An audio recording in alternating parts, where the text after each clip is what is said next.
한국고등교육재단이 후원하는 전문 서평지 서울 리뷰 오브 북스.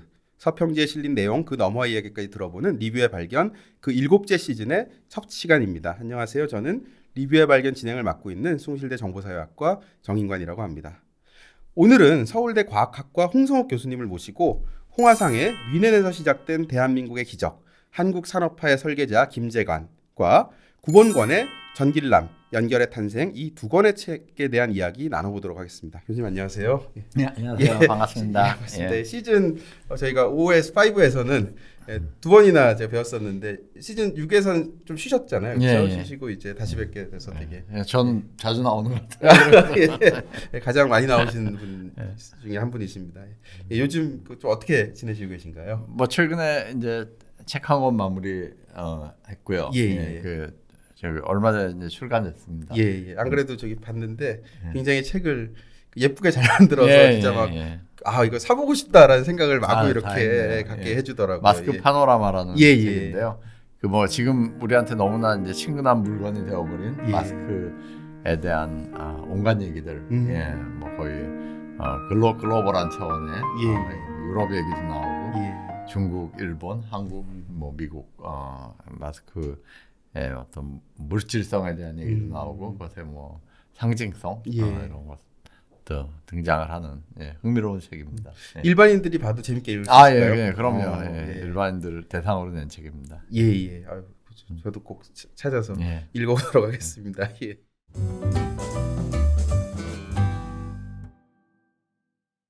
오늘 이야기 나눌 책 서울 리뷰 오브 북스 7호에 홍성욱 교수님께서 인물을 통해 찾는 우리나라 기술 발전의 계보라는 제목의 서평으로 다뤄주신 두 권의 전기입니다.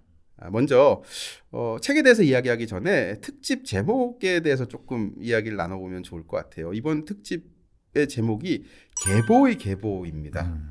이게 어떤 의미일지 왜 이런 특집을 정하셨는지 좀 설명해 줄 수 있을까요? 뭐 계보라 그러면은 사실 좀 어려운 말 같기도 하고, 뭐 좀 철학적인 내용이 담긴 얘기, 또 뭐 실제로 그런 의미로 사용되기도 하고요. 근데 저희가 그냥 쉽게 생각할 때 좀 족보 같은 거를 생각해 보면 어떨까 그런 생각이 들어요. 우리가 뭐 족보를 잘 찾아야 된다, 뭐 이런 얘기도 하고 또 뭐 족보에서 빠져서 뭐 속상한 사람도 있고, 혹은 뭐 엉뚱하게 족보에 들어가서 뭐 기분 나쁜 사람도 있고, 근데 사실 이제 족보라는 게 뭐 계보도 그렇지만 시간을 통해서 이렇게 쭉 이어져 오는 관계들이잖아요. 근데 그 중에서는 연관이 있는 것도 있을 수 있지만은 이제 연관이 좀 없거나 먼 것을 그 계보 속에 집어넣는 그런 어떤 과정도 있을 수 있고요. 그래서 사실 이제 저희가 그 던지고 싶어 했던 질문은 그 계보를 만든다는 것 자체가 일종의 그 어떤 권력 같은 거를 힘을 만드는 그런 과정이랑 연관이 돼 있는 것이다 라고 생각을 하고, 또 계보에 대해서 논하는 거는 그래서 좀 권력을 건드리는 거, 뭐 혹은 권력을 해체하는 거, 이런 거일 수 있다. 그러면서 또 다른 권력을 만들어낼 수도 있고요. 뭐 그래서 그런 정도의 개념을 가지고 계보의 계보라는 특집을 잡았습니다. 굉장히 좀 의미심장하네요. 그러니까 이게 어떤 계보에 대해서 이야기한다는 게 우리가 왜 정통성에 대해서 이야기하고 적통에 대해서 이야기하고 사실은 그런 논의들인데 이것이 이런 어떤 계보를 얘기하는 것이 기존에 우리가 당연하게 여겼던 것들을 이제 해체하는 작업, 비판의 작업이 될 수도 있지만 동시에 대체하는 작업이 될 수도 있다라고 하는 약간 정치성에 대한 말씀인 것 같습니다. 그럼 이제 다음으로 이제 교수님께서 그 계보에 적용될 수 있는, 여기 뭐 우리 특집에도 여러 편의 그 서평들이 실려 있지만 다양한 책들이 있을 텐데 이 두 권의 책을 고르시는 게 궁금해요. 전길남 연결의 탄생 같은 경우는 언론 홍보도 좀 됐고요. 그 다음에 저도 원래 이제 이 정해지기 전에도 궁금해서 읽어보려고 미리 사놨던 책인데, 다른 이제 김재관 박사를 다룬 책 같은 경우는 사실 그렇게 널리 알려지지는 않은 것 같아요. 오히려 그래서 책을 보는데 거기 앞뒤로 막 되게 뭐 저명하신 분들이 추천사를 쓰고 이런 걸 보고서 깜짝 놀란 부분이 있습니다. 어떻게 이 두 권을 고르시게 됐나요? 제가 뭐 하고 있는 일 중에 하나가 예. 좀 한국의 산업기술사와 관련된 일을 연구를 하고 있어요. 예. 예, 그래서 뭐 사실 이제 김재관 박사라든지 정길란 박사는 뭐 알고 있었고 예. 당연히 그분들의 역할이라든지 중요성 이런 것들을 제가 이렇게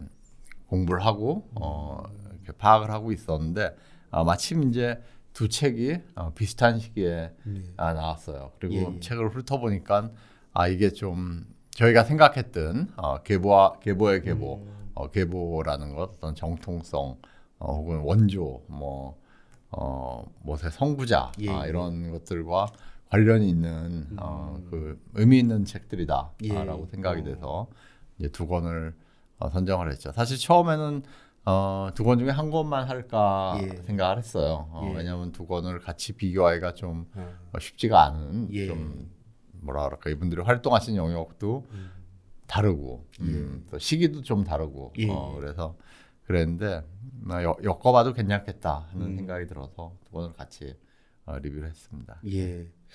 이 교수님 뭐 서평 제목에 사실은 이 두 책의 핵심적인 부분들이 다 포함이 된 것 같아요. 그러니까 이제 인물, 그 다음에 기술 발전, 그리고 계보라고 하는 이거 다 포함이 된 것 같은데 조금 전에도 우리가 간략하게 이야기 나누긴 했지만 두 책에 대한 소개 조금 더 이어가 줄 수 있을까요?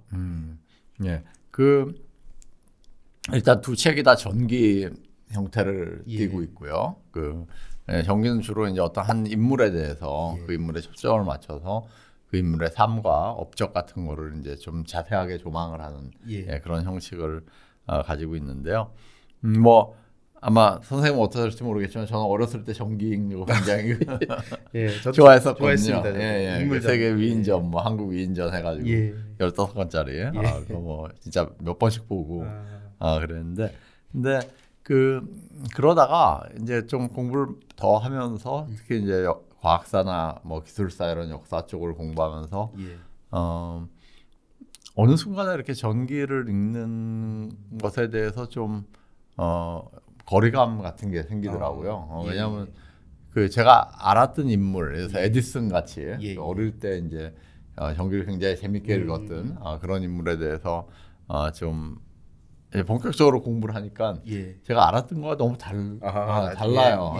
그 사람의 실제 모습이나 이런 게 좀 너무 달라서 좀 뭐라 그럴까요? 제 마음속에 있었던 영웅들이 이렇게 좀 해체돼가는 그런 이미지가 좀 손상을 입는 이런 거를 자꾸 이렇게 느끼니까 이제 전기라는 거에 대해서 좀 하여튼 약간 회의가 들기도 하고 그랬습니다. 근데 이제 그러다가 이런 생각을 해봤어요. 전기라는 거는 사실은 전기에서 다루는 인물이 있고 그거를 쓴 사람이 있고 그 쓴 사람의 시대적 배경이 또 있잖아요. 그래서 이런 것들이 중첩되어서 이렇게 서술이 되는 이런 작업이구나. 그러니까 정말 인물에 대한 어떤 뭐 객관적이고 이런 묘사라기보다는 여러 가지 시각이 거기서 혼합되어서 이렇게 섞여져서 존재하는 그런 서술이구나 하는. 그러니까 어떻게 보면은 전기를 읽으면은 그런 것들을 또 같이 알 수 있는 그런 계기가 되기도 하고. 그래서 뭐 하여튼 다시 이제 전기에 관심을 갖고 그러게 됐습니다. 그래서 뭐 이제 이 책 두 권에 대해서도 좀 흥미를 가지고 읽고 또 뭐 분석을 하고 그랬던 것 같습니다. 그럼 지금 이제 하시는 그 기술사 관련된 작업들에도 이 책이 하나의 소스로 이제 들어가는. 그렇죠. 제가 뭐 나중에 논문을 쓰거나 그러면 이 책을 인용할 수도 있고, 뭐 이용할 수도 있고, 그럴 것 같습니다. 굉장히 흥미롭습니다.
두 인물을 이렇게 보면은 김재관 박사가 지금 돌아가셨죠. 1920년대 후반생이고, 그다음에 정길남 박사는 1940년대 초반생이세요. 그리고 책에서 말씀하셨지만 책에서 다루는 두 사람의 주요 활동 시기도 김 박사님이 주로 1960년대 70년대라고 한다면은 정길남 박사는 1980년대 주로 이제 80년대와 그다음에 90년대 이렇게 나눠집니다. 이렇게 시기적으로도 약간 차이가 나는 두 인물을 관통하는 어떤 특성이라고 하는 것 어떻게 좀 찾아보셨는지요? 두 인물이 일단 모두 다 수재형 제가 리뷰에서도 썼지만은 그런 분들이었고 좀 하여튼 범접하기 힘들 정도로 똑똑하신 분들이었고 뭐 되게 열심히 일하는 거의 젊었을 때만이 아니라 평생을 정말 열심히 일했던 그런 분들이었고요. 또 하나는 약간 그러니까 본인과 좀 국가를 동일시한다고 할까요? 그러니까 뭐 그걸 어떤 의미로 표현하면지 애국심 뭐 이렇게 우리가 얘기할 수 있는데, 그러니까 정말 그 나라를 위한 나라가 잘 되길 바라는 그런 마음이 또 내가 열심히 일하는 이유가 나의 성공만을 위한 게 아니라 나라를 잘 되게 하기 위한 그런 것이다. 뭐 이런 생각이 굉장히 공통적으로 깔려 있었던 그런 것 같아요. 그런 공통점이 있었던 것 같습니다. 저도 같은 경우도 이제 보면은 이분들이 진행 공통적으로 한 게 일단 해외에서 뭔가 좀 그 이제 정길남 박사님 같은 경우에는 제일 교포 일본에서 태어나 자라다가 이제 한국에 뒤늦게 건너오신 거고, 또 그 김재관 박사 같은 경우는 독일에서 이제 공부하고 좀 머물면서 일도 하고 이랬던 것 같고, 그래서 이제 해외 경험 그 과정에서의 어떤 자기의 뿌리에 대한 어떤 그런 그 자각, 그리고 말씀하신 것처럼 애국심이랄까 아니면 공공에 대한 어떤 헌신 이런 것들, 뭐 또한 미래를 바라보는 통찰력, 말씀하신 것처럼 굉장히 그 수재형 인물이고, 어떻게 보면은 우리가 그런 말 많이 하지 않습니까? 야, 우리가 이런 인물을 가질 수 있었던 거는 대한민국의 굉장히 복이다라고 할 수 있는 그런 어떤, 물론 이게 전기기 때문에 뭐 어떻게 보면은 뭐 또 그런 걸 좀 감안해야겠지만 이제 그런 것들 말씀하신 것처럼 저도 비슷하게 읽었던 것 같습니다. 혹시 책에서 좀 기억나는, 혹은 아까 뭐 연구 말씀도 하셨지만 좀 중요하다고 생각하시는 에피소드가 있으면은 간략히 좀 소개해 주실 수 있을까요? 뭐 책에 사실 역사적으로 봤을 때 중요한 에피소드는 굉장히 많이 있는데요. 제가 흥미롭게 봤던 몇 가지가 있어요. 좀 나중에라도 좀 더 보고 싶다, 이렇게 분석해 보고 싶다 하는 그런 건데, 사실 정길남의 그 연결의 탄생 부분에서는 그 82년 5월 정도에 이제 서울대학교 전산학과랑 구미 전자기술연구소 사이에 그 TCP/IP 프로토콜을 이용한 첫 인터넷 통신이 그 이루어졌다라는 이제 부분이 많이 등장을 합니다. 굉장히 중요한 역사적 사실로. 근데 그 책에도 나오지만은 이 정확한 날짜를 아는 사람이 아무도 없다라는 그런 단어 보냈던. 거래. 심지어 어떤 데서는 이제 달도 조금 다릅니다. 어떤 이 책에서 5월로 나오는데 어떤 데서는 다른 달로 이렇게 등장을 하기도 해요. 근데 어쨌건 날짜를 뭐 책을 쓰기 위해서 뭐 여러 군데서 소문을 하고, 또 이제 관련된 사람들이 다 기억을 이렇게 끄집어내 보고 그래도 그 날짜를 아이덴티파이 하는 게 어렵다라는 부분이 있는데 이제 그게 굉장히 흥미롭습니다. 왜 그럴까? 이게 우리한테 그 던져주는 메시지는 뭔가? 날짜를 기억하지 못하는 것이다. 날짜를 기억하지 못하는 게. 왜냐하면 이제 미국에서도 비슷하게 처음에 이제 알파넷을 만들어서 첫 번째로 그 통신한 날이 있거든요. 근데 그거는 딱 이렇게 기록이 돼 있고 사실로 누구나 다 알고 있는 그런 건데, 왜 한국에서는 그 날짜를 모를까라는 게 굉장히 그 궁금했습니다. 하여튼 읽으면서. 그러게요. 이게 저도 갑자기 엄청 궁금해지네요. 이게. 선생님 뭐 혹시 아이디어? 그러게요. 이게 자칫 잘못하면은 음모론으로. 참 되게 재밌어요. 왜냐면 그거가 한두 명이 아니라 사실은 수십 명의 사람들이 연관이 된 건데 그게 하나도 기록에 남아 있지 않다는 거는 또 굉장히 좀 흥미로운 포인트라 저도 좀 고민을 해보도록 하겠습니다. 그리고 민현에서의 보면은 뭐 또 이제 재밌는 부분들이 많이 있는데요. 그 저는 사실 이게 뭐 민현에서 직접 다루는 그런 그 핵심적인 내용이나 이런 건 아닌데 그 정주영 회장이 이제 예. 그 조선산업을 이끌기 위해서 조선소를 지어야 되는데 예. 뭐 돈이 없어서 예. 그 외국에 이제 돈을 빌리러 가서 그렇죠. 예. 뭐 그 롱바텀 회장이라는 예. 분을 만나서 이제 설득을 하다가 그런 이제 뭐 우리가 너희 뭘 믿고 돈을 빌렸냐, 뭘 믿고 우리가 투자를 하냐, 뭐 그랬는데 그 자리에서 그 500원짜리 예, 동전. 예. 예, 지폐죠, 지폐. 지폐네. 그걸 이제 꺼내놓고 예. 거북선 예. 사진을 보여주면서 뭐 우리가 이런 배를 만들었던 예. 민족이다. 예. 그러니까 그걸 믿고 좀 빌려달라. 뭐 이런 얘기를 했다는 그 사실 많이 회자되는 전설인데 그렇죠. 그 책에도 등장을 합니다. 예. 근데 이게 그 얼마만큼 사실일까 이런 부분에 좀 관심이 있어요.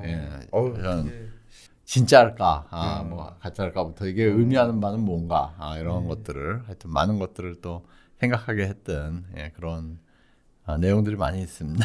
굉장히 이게 저는 또 봤지만 이렇게 그냥 말씀하신 것처럼 워낙 많이 하는 얘기니까 항상 보면서 야, 참 신기하다. 어떻게 사람들 사이에 신뢰가 이렇게 형성될 수 있을까라는 생각은 들었지만 이제 그 자체가 어디까지가 우리가 사실 예를 들어서 뭐 생각을 해보면은 이미 다 거래가 형성된 다음에 이제 보여주면서 야 봐라 너 이거 보면은 후회 안 할 거다 정도가 아니었을까 그래서 들기도 하고 그런 생각이 좀 하긴 했습니다만은 앞으로 되게 흥미로운 얘기들이 많이 좀 교수님 연구에서 나올 것 같다라는 생각이 드네요. 개인적으로 봤을 때 이 두 책은 우리가 이제 흔히 기술 입국이라고 하는 그런 한국의 어떤 발전에 기여한 사람들에 대한 전기라고 하는 공통점에도 불구하고 중요한 차이가 있다고 생각을 합니다. 아까 뭐 시기적인 차이도 말씀하셨지만 전기람 연결의 탄생이라고 하는 게 이제 우리가 그 인터넷 발달이라고 하면 저도 이제 인터넷이라고 했을 때 제가 아주 어렸을 때는 인터넷이라는 게 없었고 사실은 이제 제가 중고등학교 다니던 시절에 이제 뭐 하이텔이니 나우루리니 천리안 뭐 이런 게 막 나오다가 어느 순간에 예전에 왜 인터넷 속도가 느려가지고 이렇게 밑에 뭐 파란색 마가 이렇게 올라가다가 팍 하면서 이제 바뀌고 이랬는데 그게 없어지고 이제 빨라지네.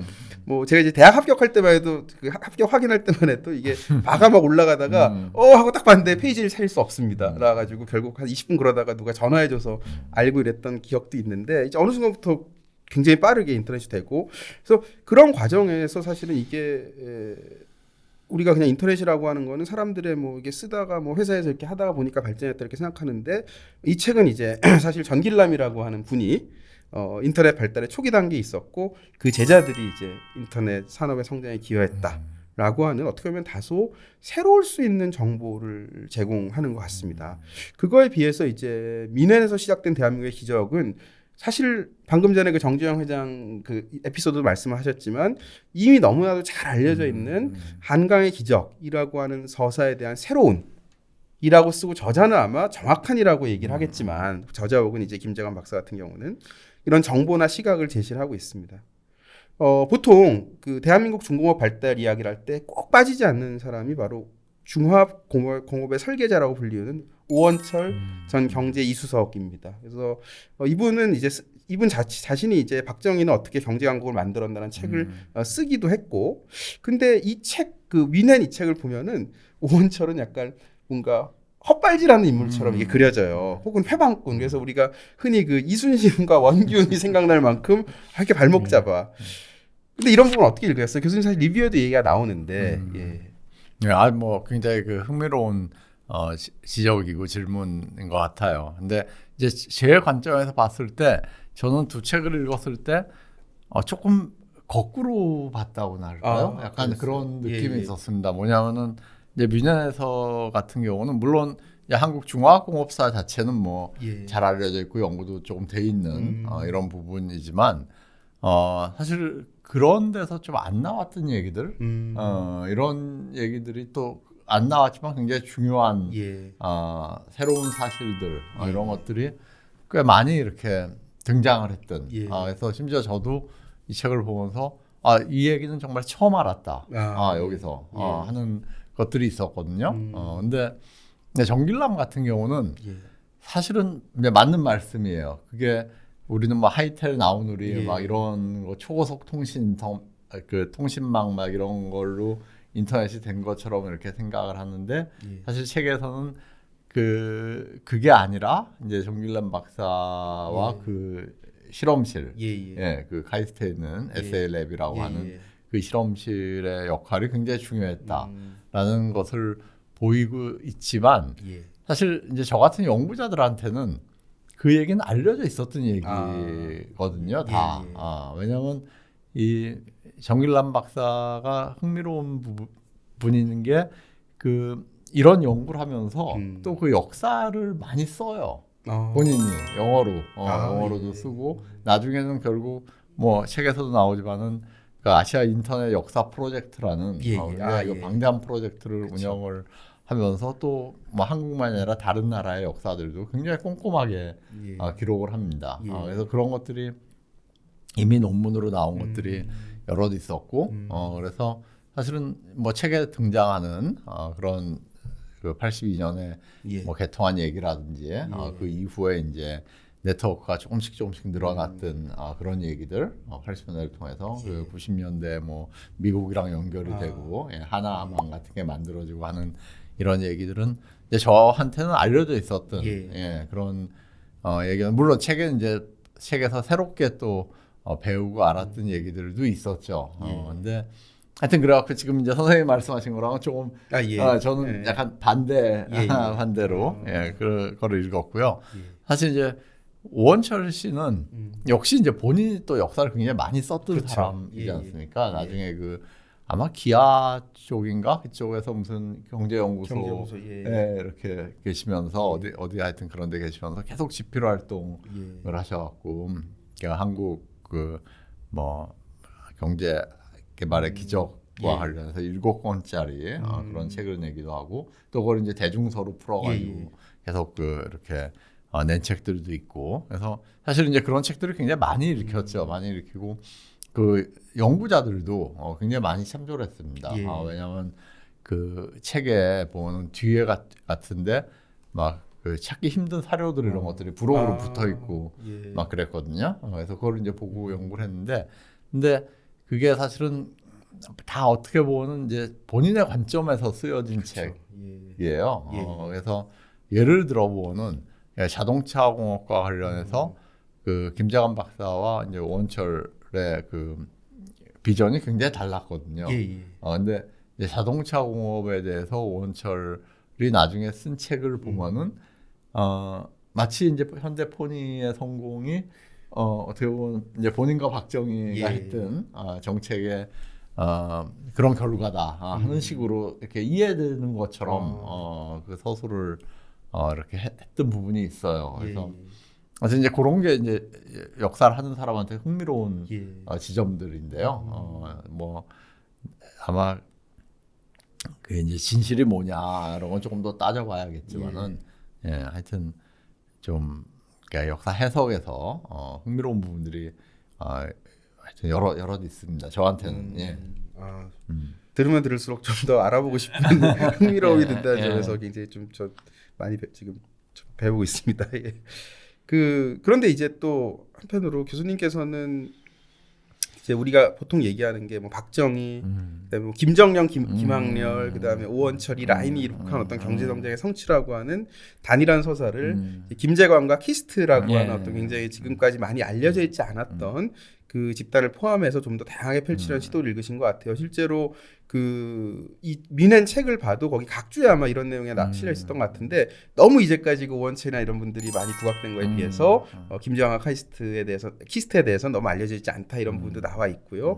의미가 있다고 보는데 근데 이제 우리가 앞에 계보라고 하는 것을 말씀하시면서 이제 그것이 쓰여지는 상황에서의 어떤 그런 맥락이나 정치성에 대한 얘기도 우리가 잠깐 나눴습니다. 근데 이게 이제 제 눈으로 봤을 때는 이게 탈영웅서사가 아니라 또 다른 형태의 영웅서사 같다는 얘기도 들었습니다. 그러니까 특히나 저는 이제 전길남 연결의 탄생에서 전길남 박사에 비교했을 때 김재관 같은 경우는 일종의 한국 경제 성장의 기획자고 동시에 굉장히 모호류성을 지니는 사람이에요. 그러니까 이게 틀린 적이 한 번도 없습니다. 그러니까 그러니까 항상 가장 많이 나오는 서술 중에 하나가 그때 그렇게 많은 난관이 있었음에도 김재관 박사가 이걸 결국 해냈고 만일 그렇지 않았다면은 우리나라에 지금 이런 것들이 뭐 자동차 산업이 뭐 조선 산업이 몇십 년은 뒤처져 있을 것이다. 이런 소설이 굉장히 많이 등장을 합니다.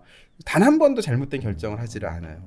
어느 정도는 결과론적인 해석이기도 하겠지만 약간 저는 그렇게 좀 이게 김재관 박사를 다시 뭔가 이렇게 띄우는 것 자체도 하나의 되게 오늘날의 시각에 뭔가 어떤 그런 계보를 새롭게 쓰려고 하는 시도가 아닌가라는 생각이 들었습니다. 맞는 것 같아요. 그 계보라는 게 사실 이제 그런 걸 가지고 있는 하나의 계보를 허물면은 다른 계보가 또 쓰여지는 그런 방식으로 작동을 하는 건 맞는 것 같습니다.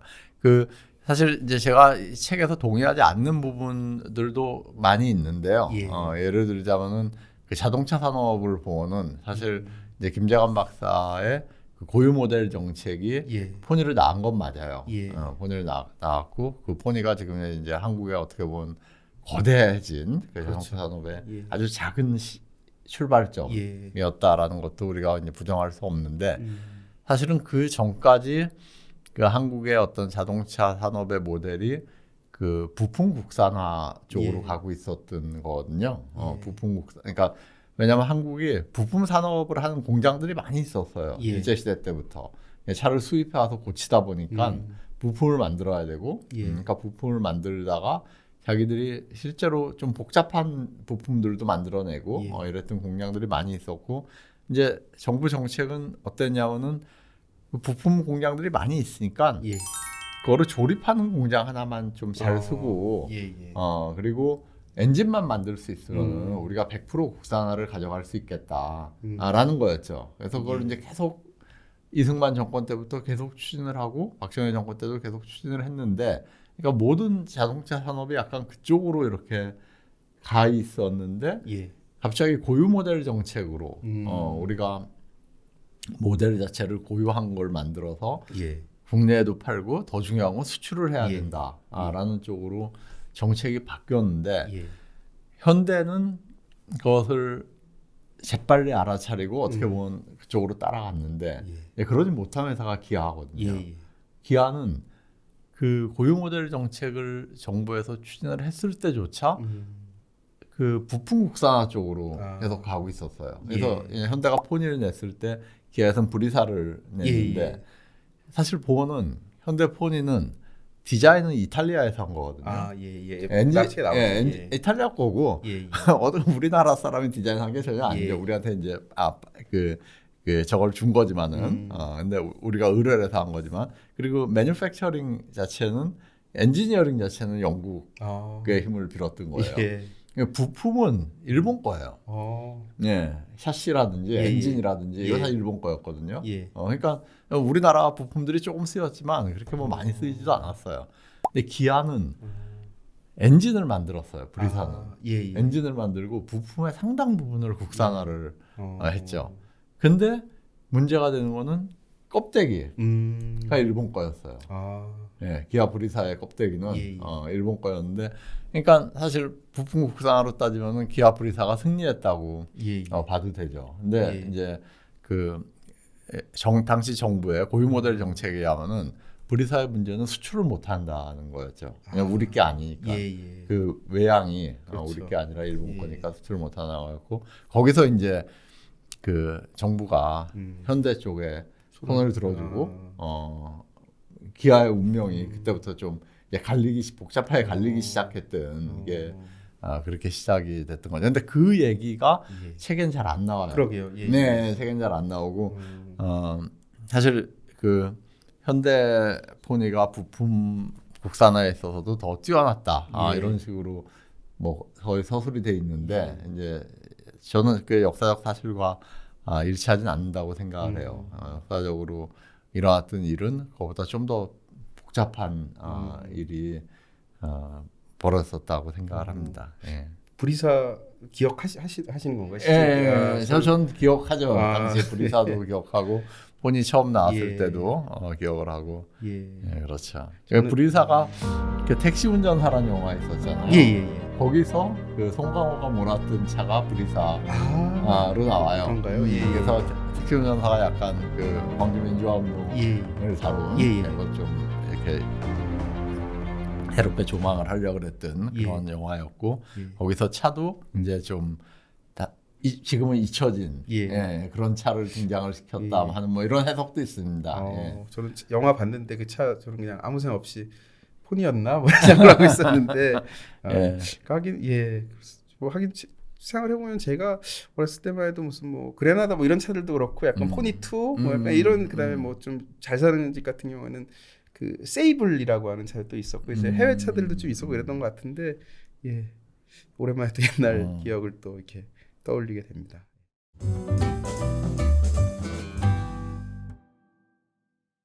아까 앞쪽에서도 제가 이제 김세관 이야기하면서 이제 그 뭐 무오류라고 얘기를 했는데 실제 뭐 이게 지나간 여담 같은 건데 이거 읽으면서 예전에 그 국어 교과서, 문학 교과서에서 배웠던 영웅서사 법칙 같은 게 좀 떠오르더라고요. 이게 기이한 출생, 뭐 대개는 뭐 어려서 고난, 비범한 능력이 있는 사람이 조력자를 만나고 또 성장하는 과정에서 위기를 겪었는데 또 그걸 도와줄 사람을 만나서 결국은 극복을 업과 업적을 달성한다. 그래서 보면은 참 이게 나름대로 흥미로운 것 같아요. 뭔가 되게 어떤 그런 거시적인 사회의 변화를 이제 이렇게 미시적인 개인의 일생과 교차시켜서 보는 것이 또 이런 형태의 어떤 오늘 봤던 두 권의 책 다 그렇지만 굉장히 좀 전기가 지니고 있는 또 재미가 아닌가. 굉장히 재밌게 봤습니다. 제가 이렇게 저렇게 좀 딴지돈을 걸고 이러는데 굉장히 재밌게 좀 봤습니다. 리뷰를 보면은 그 교수님 리뷰에 이제 앞부분엔 주로 이제 내용들에 대한 소개가 나와 있고 뒷부분으로 가면 조금 비판적인 시선으로 이제 이 책들을 좀 돌아보고 계십니다. 방금도 뭐 몇 가지 좀 이제 지적을 하셨지만 책 읽으시면서 혹시 조금 이렇게 이건 좀 아닌 것 같은데라고 생각이 들었던 좀 큰 줄기가 있다면은 좀 이야기해 줄 수 있을까요? 뭐 제가 사실 책 자체가 좀 학술서라기보다는 약간 이제 교양서라고 할까요? 이런 방식으로 쓰여진 책이어서 이거를 뭐 엄밀하게 이렇게 하나하나 따져가면서 좀 이렇게 리뷰를 하는 게 뭐 학회지에 리뷰를 하는 것도 아니고요. 큰 의미가 있을 것 같지는 않아서 뭐 그런 방식으로 이제 리뷰를 하진 않았어요. 그러니까 아까 나왔듯이 뭐 요 부분은 역사적인 해석에 뭐 문제가 있다든지 이런 식으로 리뷰를 하진 않았는데 그냥 제가 이걸 읽으면서 조금 이제 좀 궁금했던 거 혹은 이런 걸 좀 더 이해하고 싶다라고 생각했던 부분은 하나가 있었는데 그게 뭐냐면 이제 정길남 선생님에 대한 어떤 건데 이게 그분이 이제 일본에서 태어나셨잖아요. 그렇죠. 일본에서 태어나셔서 일본에서 계속 공부를 하고 일본에서 대학까지 나오고 또 제일동포였었고 그리고 근데 이제 뭐 당시에 이제 뭐 제일동포 중에 그 조청 총령계가 많았다 그래요. 민단이 적었고, 근데 민단 쪽이었었고 또 4.19 소식을 듣고 이제 조국에 대한 어떤 감성 같은 거를 깨우치기 시작을 하고, 근데 또 일본에서 대학을 마친 뒤에 한국으로 돌아온 게 아니라 또 미국 유학을 갔죠. 그래서 미국에서 공부를 하다가 거기서 또 취직도 하고, 또 박사과정 들어와서 박사를 하고, 그러고 있다가 이제 한국으로 귀국을 상당히 나이가 어느 정도 돼서 한국으로 귀국을 했는데 그리고 이제 한국에서 계속 사셨죠. 그러니까 그분에게 있어서 일본, 미국, 한국은 대체 어떤 나라였을까? 그게 뭐였을까? 일본이라는 나라와 한국 사이의 어떤 관계, 또 본인의 정체성은 어땠을까? 이렇게 오랜 시간 동안 태어나서 일본에서 살고 또 상당히 긴 시간 젊었을 때 가장 활발할 때 긴 시간 또 미국에 있었고 그 뒤에 이제 한국에 돌아와서 연구를 하고 학생들을 가르치고 인터넷을 만들고 했던 그분의 세상은 어떤 거였을까? 뭐 이런 게 좀 잘 저 같은 사람은 이해가 잘 안 됐던 부분이라고 그런 걸 좀 이해하고 싶었고 그래서 나온 어떤 독특한 부분들이 없을까? 뭐 이런 것들 그런 하여튼 뭐 그런 고민을 좀 했었어요. 근데 그건 제가 당장 좀 풀기는 쉽지가 않은 문제였다 하는 생각이 들었습니다.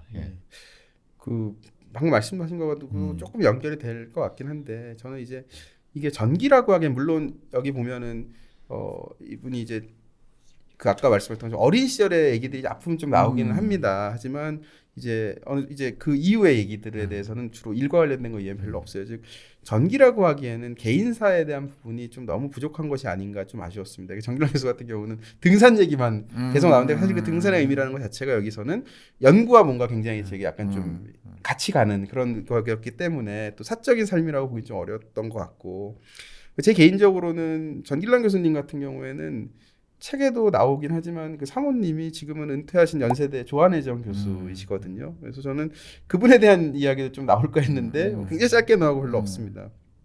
그래서 책의 특성상 기술 발전과 관련된 지점으로 개인의 이야기를 한정지은 것 같기도 하고, 실제 보면은 김재관, 정길남 두 분 다 지독한 일벌레라서 별로 사적으로 할 말이 없었을지도 모를 것 같아요. 여기 보면은 왜 그런 얘기 나오는데, 정길남 선생님 같은 경우는 그 뭔가 계산할 수 없는 거 삶 안에서도 그런 걸 너무 싫어하기 때문에 택시도 잘 안 탄다. 그다음에 늦게까지 이게 사람 약속 절대 안 잡는 게, 밤에 만약에 택시 못 잡아서 늦게 들어오게 되면은 막 이렇게 엉망이 되니까 어떤 그런 굉장히 뭐랄까 좀 독특한 그런 모습들, 이런 것들을 주변 사람들을 좀 이제 인터뷰하고 이런 과정을 통해서 오히려 조금 더 볼 수 있지 않을까라는 조금 아쉬움과 또 이제 새로운 어떤 기대를 좀 개인적으로는 하게 됐습니다. 예. 그 보는 왜 정길남 선생님은 그 술을 좋아하지만 사람들과 어울려서 취하고 막 이런 걸 싫어하기 때문에 혼자서 술을 마신다 하는 이런 혼술 이런 얘기도 있죠. 그러니까 그게 사실 좀 이제 어떤 캐릭터의 사람이냐 하는 거를 좀 이해하는데 도움이 될 것 같기도 하고요.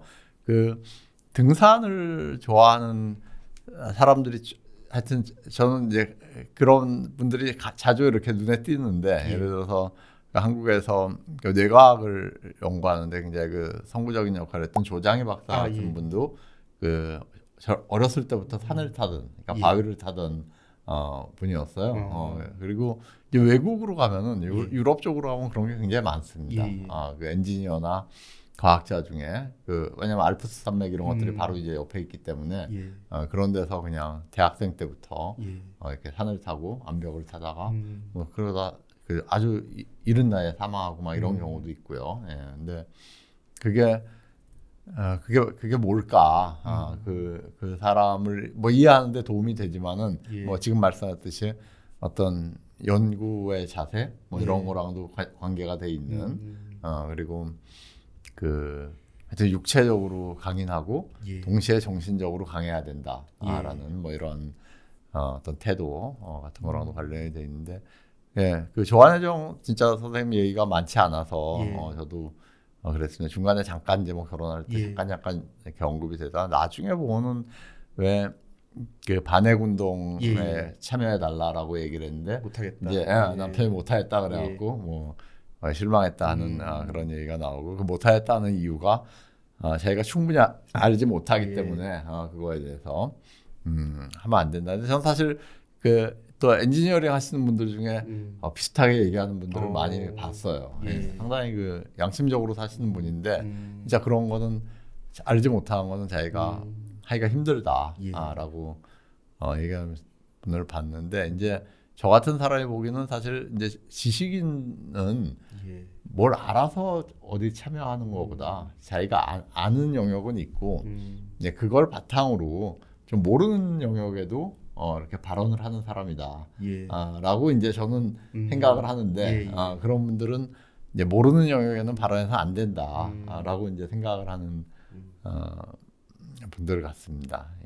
교수님 쓰신 것처럼 사실은 여기 김재관 박사야 사실 뭐 관료에 더 가까웠기 때문에 그럴 수 있겠지만 1970년대 유신 시대였고, 사실은 정길남 선생님께서 주로 이제 여기 많이 나오는 80년대는 사실은 또 한국에서는 군사 독재 시절이지 않았습니까? 그런 부분에서 우리가 사회적으로 굉장히 좀 탈사회적이라 그럴까요? 이제 이걸 읽다 보면은 이 시대가 어떤 시대였다는 것에 대한 감은 전혀 우리가 느끼지 않는다는 부분이 이제 읽을 땐 별생 안 했는데 교수님 리뷰 보면서 그럴 수도 있겠구나라는 생각이 좀 들었던 것 같습니다. 교수님께서 이제 연구하시는 게 과학기술사회학 쪽이신데 이제 그쪽에서도 이제 인물의 역할에 대해서 좀 주목을 하는 부분이 있나요? 이제 그 기술의 발전에 있어서 사실 개인의 역할이라고 하는 게 과연 얼마나 중요할까 좀 일반하기 어렵지만 그런 질문도 좀 생기기는 합니다. 기술의 뭐 역사가 사실은 그 위대한 발명가 예. 혹은 뭐 뛰어난 엔지니어 뭐 이런 사람들 중심으로 예. 서술이 되는 거는 맞는 것 같아요. 예. 그런 걸 이제 또 뛰어넘으려고 많이들 노력을 하는데 예를 들어 갖고 뭐 기술의 사회적 구성론 같은 걸 보면은 이제 엔지니어나 기업가만이 아니라 오히려 그들보다 사용자들이 훨씬 중요했다. 뭐 이런 식의 그 서술을 하기도 하거든요. 그래서 그 사용자들을 여러 그룹으로 나누고 뭐 그 그룹들 사이에 어떤 뭐 긴장이라든지 이런 것들을 주목하는 방법론이 있기는 합니다. 근데 뭐 그럼에도 불구하고 우리가 어떤 기술이 뭐 예를 들어서 터보 제트 엔진이 어떻게 만들어졌냐 뭐 이런 논의를 할 때 그거를 만든 엔지니어를 빼고 논의를 하는 거는 뭐 큰 의미가 있는 것 같지는 않아요.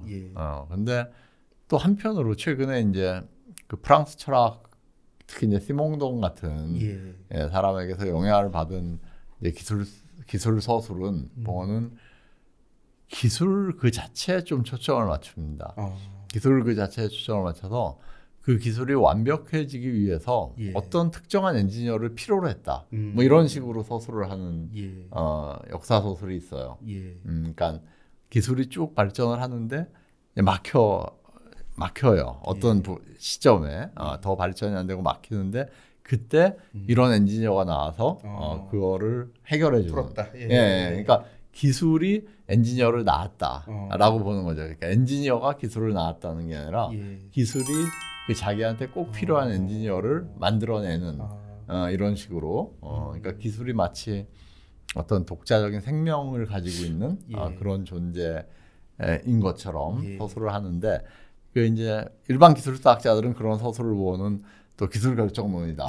이런 식으로 반박을 하곤 하죠. 그래서 제가 최근에 이제 뭐 기술과 포스트 휴머니즘 이런 거에 관심이 있어가지고 조금 그거를 고민을 했는데 그 기술에 대한 역사를 인간 중심주의를 탈피해서 서술을 하는 게 굉장히 어렵다 하는 뭐 그런 생각을 했습니다. 이 책이 아무래도 기술 발전 다룬 이야기다 보니까 전문적인 내용들이 많이 나옵니다. 특히 이제 그 민헨 이 책 같은 경우에는 철에 관련된 얘기 굉장히 많이 나왔죠. 산업 얘기도 많이 전문적인 복잡한 얘기도 복잡한 얘기 좀 들기도 하죠. 그것도 다 이해 안 해도 뭐 재밌게 충분히 읽을 수. 저는 뭐 이해 못하고 그러니까 읽었는데. 뭐 어차피 책은 이제 일반 독자를 상정하고 쓴 책이니까요. 근데 제가 이제 이 민헨에서 나오는 그 얘기 중에 키스트에서 나온 1970년 보고서, 그 중공업 발전 뭐 기반 같은 그런 보고서를 실제로 봤었어요. 저는 진짜 두꺼운 보고서들인데, 근데 그 보고서를 보면서 참 잘 썼다 하는 느낌을 이제 받았던 적이 있습니다. 정말 그 방대한 자료를 모아서 뭐 물론 여러 명이 이렇게 협력해갖고 쓴 거였겠지만은 정말 그 보고서를 그 성심성의껏 잘 만들어 냈다. 이게 70년에 쓰여진 보고서인데 그러면 지금부터 50년 전이잖아요. 근데 그동안 정부 보고서는 얼마나 발전을 했나 이런 정부 보고서들 내면은 보통 이렇게 뭐 한번 쓱 보고 뭐 다 이렇게 캐비넷 속에 집어넣어진다 뭐 이런 우스갯소리들이 있는데 우리는 지금 정부 보고서를 쓰는 사람들은 이만큼 노력을 해서 쓰고 있나 뭐 그런 생각이 들었습니다. 귀가 간질간질하시는 분들이 많이 있으실 것 같은데 자 이제 거의 그 마지막 이제 질문으로 다가가고 있는데 우리가 피할 수 없는 또 질문이기도 합니다. 이 책 어떤 분들께 추천해 주시겠습니까? 각각 말씀해 주셔도 좋고 어떻게 한꺼번에 해 주셨습니다. 뭐 사실 이게 이제 한국 산업사, 기술사 관련된 책이기 때문에 이렇게 그냥 그 책 자체가 주는 주제 자체가 주는 어떤 부담감이 있을 수가 있을 것 같아요. 뭐 나는 책 좋아하는데 내가 굳이 이런 책까지 읽어야 되나? 뭐 이런 식으로 생각하시는 분들이 많을 것 같은데 사실 우리가 말 그대로 이제 계보, 우리의 뭐 뿌리, 우리의 역사, 특히 저는 그 한국의 그 70년대, 80년대, 60년대부터 80년대까지 이르는 그 기간이 우리의 지금의 삶을 이해하는데 굉장히 중요하다라고 생각을 하거든요. 그래서 뭐 우리 지금의 우리 사회라든지 우리가 걸어왔던 어떤 가까운 역사 이런 거에 관심 있는 분들은 뭐 꼭 읽어봐야 될 책이다라고 추천하고 싶습니다. 예. 둘 중에 개인적으로 어떤 책을 더 재밌게 읽나요? 어려운 질문. 드릴까 말까 하다가. 근데 저는 사실은 뭐 개인적으로 민해서를 굉장히 재밌게 읽었어요. 아까 제가 말씀드린 그런 이유 때문에 이 책에는 저 진짜 이건 몰랐는데 이랬던 부분들도 있고 이건 꼭 나중에 사료를 더 봐야겠다라는 부분들도 있었습니다. 그 정길남 그 연결의 탄생 그 책에서는 진짜 정길남이라는 인물을 다시 보게 됐다 하는 부분이 있었어요. 뭐 제 인터넷 역사에 대해서 조금은 알고 있었지만은 그 책에 보면 중간에 이런 얘기가 나옵니다. 그 정길남은 그 가까운 사람의 평가인데 도인과 같은 그런 인물이다라는 뭐 이런 얘기가 나오는데 책을 이제 읽다 보면은 이런 평가가 왜 나왔다 하는 거를 이해할 수 있는 그러니까 한 명의 아주 걸출한 그 인물에 대해서 잘 이해하게 됐다라는 생각을 했습니다. 두 분의 삶 다 보면은 정말 이렇게 살면은 참 그 삶 자체가 너무 훌륭하다 생각이 드는데 난 저렇게 못 살겠다 생각이 들어가지고 열심히 살아야겠다. 열심히 살아야겠다라는 생각이 좀 들었습니다. 오늘 좋은 말씀 들을 수 있어서 굉장히 즐거웠고요. 바쁘실 텐데 이렇게 자리해 주셔서 정말 감사드립니다. 초청해 주셔서 감사드립니다. 지금 듣고 계시는 리뷰의 발견은 한국고등교육재단에서 지원 및 제작되고 있고 2주에 한 번 금요일마다 여러분들을 만나 뵙고 있습니다. 오늘 자리해 주신 홍성욱 교수님 다시 한번 감사드립니다. 감사합니다. 고맙습니다.